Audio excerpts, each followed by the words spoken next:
Assalamualaikum warahmatullahi wabarakatuh. Nama saya Brianova Ardi Nugraha, kelas 11 IPS 2, nomor absen 26.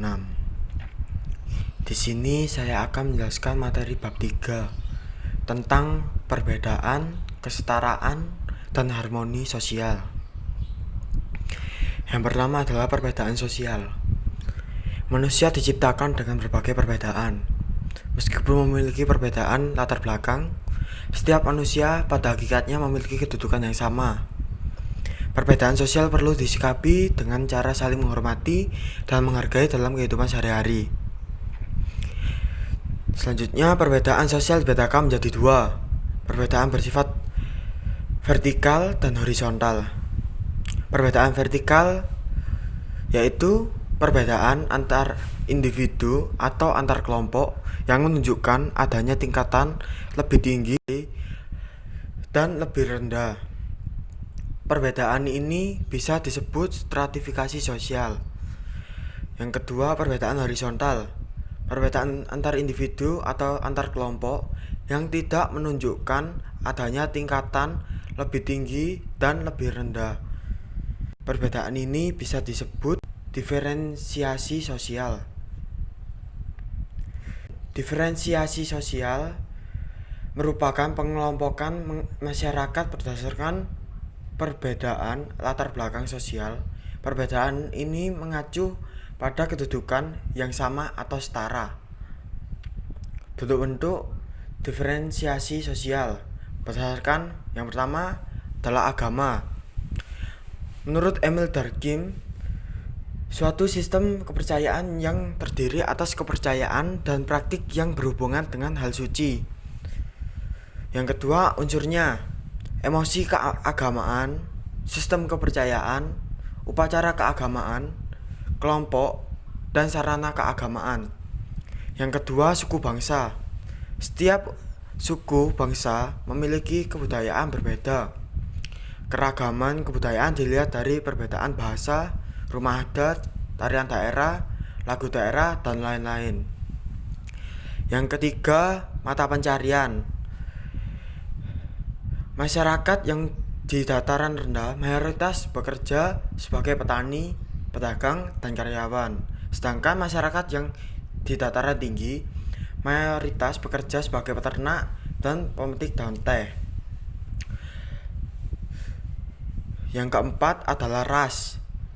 Perbedaan ciri fisik yang dimiliki setiap orang dipengaruhi oleh faktor keturunan. Ciri-ciri fisik yang berbeda meliputi warna kulit, bentuk mata, bentuk hidung, dan jenis rambut. Yang kelima yaitu jenis kelamin. Ras dibedakan menjadi tiga, yaitu ras Mongoloid, Kaukasoid, Negroid. Perbedaan jenis kelamin merupakan kodrat Tuhan yang tidak dapat dipertukarkan. Perbedaan jenis kelamin memberikan pengaruh terhadap hak dan kewajiban yang dimiliki setiap orang. Perbedaan gender mengacu pada peran, fungsi, hak, dan perilaku antara laki-laki dan perempuan. Yang selanjutnya adalah stratifikasi sosial. Dalam masyarakat memiliki kedudukan dan status sosial. Kedudukan dan status seseorang berpengaruh terhadap sikap dan perlakuan orang lain. Contohnya, seorang yang memiliki jabatan atau kekuasaan akan lebih dihormati dan disegani daripada masyarakat biasa. Hal ini mengakibatkan adanya kelas-kelas sosial. Yang kedua, dasar stratifikasi sosial. Yang pertama adalah kekuasaan. Dalam perusahaan, jabatan sebagai direktur akan lebih dihormati dibanding karyawan. Yang kedua, pendidikan. Seorang yang memiliki ilmu pengetahuan yang tinggi akan menempati lapisan sosial yang tinggi.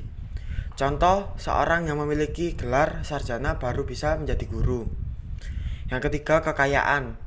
Seorang pengusaha yang sukses akan disegani oleh masyarakat sekitar. Yang keempat, keturunan. Setiap orang yang berasal dari keturunan kerajaan akan menempati lapisan sosial atas dalam masyarakat. Yang kelima, kehormatan.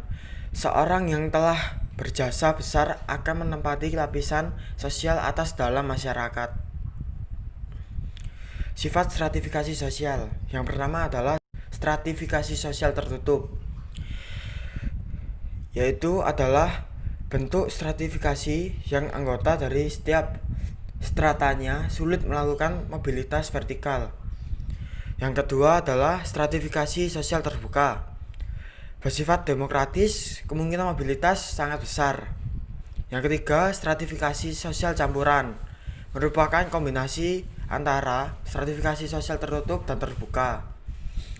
Prinsip kesetaraan merupakan kondisi dalam masyarakat yang memandang bahwa perbedaan dan keragaman memiliki kedudukan sama atau sederajat. Setiap anggota masyarakat memiliki hak dan kewajiban sama meskipun latar belakang berbeda. Apabila prinsip ini tidak dilakukan, maka akan menimbulkan konflik sosial.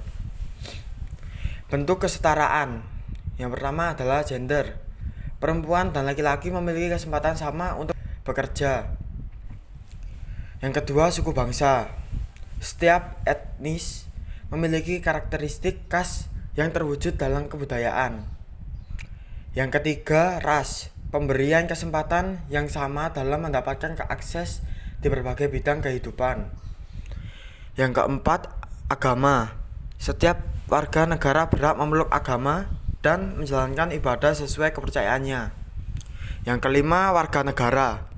Setiap orang bebas memilih agama, pendidikan, pekerjaan, dan kewarganegaraan. Selanjutnya, kesetaraan. Yang pertama, 5 kategori kesetaraan. Yang pertama, kesetaraan hukum, kesetaraan politik, kesetaraan sosial, kesetaraan ekonomi, dan kesetaraan moral. Yang kedua, 3 konsep kesetaraan. Kesetaraan kesempatan, kesetaraan sejak awal, dan kesetaraan hasil. Yang selanjutnya adalah harmoni sosial. Sesuatu yang sesuai dengan keinginan masyarakat umum, seperti keadaan tertib, teratur, aman dan nyaman, dapat disebut sebagai suatu kehidupan yang penuh harmoni. Harmoni sosial adalah kondisi di mana individu hidup sejalan dan serasi dengan tujuan masyarakatnya. Harmoni sosial juga terjadi dalam masyarakat yang ditandai dengan solidaritas. Secara etimologis, solidaritas adalah kekompakan atau kesetiakawanan.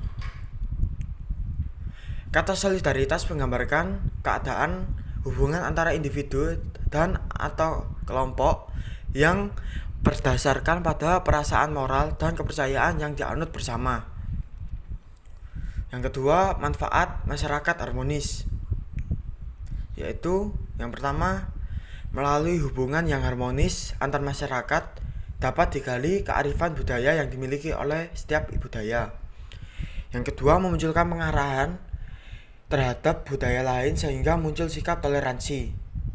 Yang ketiga, menjadi benteng pertahanan terhadap ancaman yang timbul dari budaya kapital. Yang keempat, menjadi alat untuk membina dunia yang aman dan sejahtera.